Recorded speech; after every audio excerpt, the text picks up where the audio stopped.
পৃথিবীতে কে প্রথম শুরু করেছিল তর্পণ, রাম না কর্ণ? মহালয়ের নাম শুনলেই আপামর বাঙালির প্রথমেই মনে আসে বীরেন্দ্রকৃষ্ণ ভদ্রের চণ্ডীপাঠ। আমাদের মধ্যে অনেকেই আছে যারা এখনো এই দিনটির জন্য অপেক্ষা করে থাকে।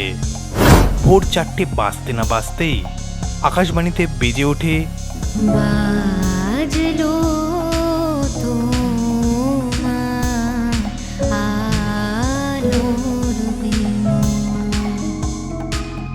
তবে বর্তমানে ডিজিটাল যুগে মহালয়ের যে কোনো দিন শোনা যায়। তাও এই দিনটি একটা আলাদাই মাহাত্ম্য আছে এখনো বাঙালিদের মধ্যে।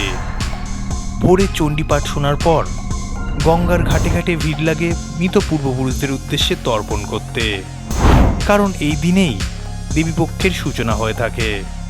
পুরাণ অনুসারে এই দিনেই দেবী দুর্গা কৈলাস থেকে মর্তের উদ্দেশ্যে লক্ষ্মী, গণেশ, কার্তিক এবং সরস্বতীকে নিয়ে পাড়ি দেন।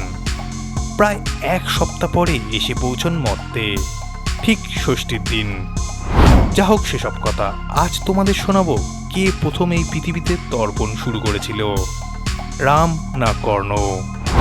ত্রেতাযুগে সীতাকে রাবণের লঙ্কাপুরী থেকে উদ্ধার করতে রাম অকালে দুর্গাপুজো করেছিলেন, যা আমরা শরৎকালে পালন করি অকাল বোধন হিসাবে। কিন্তু দুর্গাপুজোর আগে রাম তার মৃত পূর্বপুরুষদের উদ্দেশ্যে তর্পণ করেছিলেন। তাদের কাছ থেকে আশীর্বাদ নিয়েই দেবী দুর্গার পুজো করে তবেই রাবণ বধের জন্য লঙ্কায় পাড়ি দিয়েছিলেন। কিন্তু এটি হলো অর্ধেক ঘটনা। আরও একটি মতে দ্বাপর যুগে মহাভারতের যুদ্ধে কর্ণের মৃত্যুর পর কর্ণ যখন স্বর্গে গেলেন, তখন সেখানে তিনি ঘুরে ঘুরে কোনো খাওয়ার মতো কিছুই পেলেন না। তখন বেশ হতাশ হয়ে দেবরাজ ইন্দ্রের কাছে শরণাপন্ন হলেন। তিনি দেবরাজ ইন্দ্রকে সব কিছু খুলে বললেন। দেবরাজ সব কিছু শোনার পর কর্ণকে বললেন, তুমি জীবিতকালে সোনা দানা হিরে মুক্ত ছাড়া কাউকে কোনোদিনই খাওয়ার দান করনি, তাই মৃত্যুর পর তুমি খাওয়ার কোনো উপকরণই পাচ্ছ না। এদিকে কর্ণ পড়লেন বেশ বিপদে। সে তো মৃত, তার পক্ষে কাউকে খাওয়ার দান করা অসম্ভব। তাই দেবরাজ ইন্দ্রকে সে কথা বলতেই তিনি কর্ণকে মাত্র 16 দিনের জন্য মর্তে পাঠালেন, যাতে তিনি মর্তে এসে মৃত পূর্বপুরুষদের খাওয়ার দান করতে পারেন। এবং সেই মতো কর্ণ 16 দিন ধরে তার পূর্বপুরুষদের খাওয়ার ও জল দান করতে লাগলেন।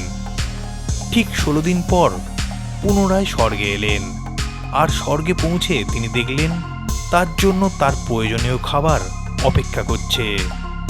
যা হোক, কর্ণ ও রাম উভয়ই তর্পণ করেছিলেন, কিন্তু দুজনের উদ্দেশ্য ছিল সম্পূর্ণ আলাদা। তাই অনেকে মনে করেন কর্ণই প্রকৃত পূর্বপুরুষদের জন্য তর্পণ করেছিলেন।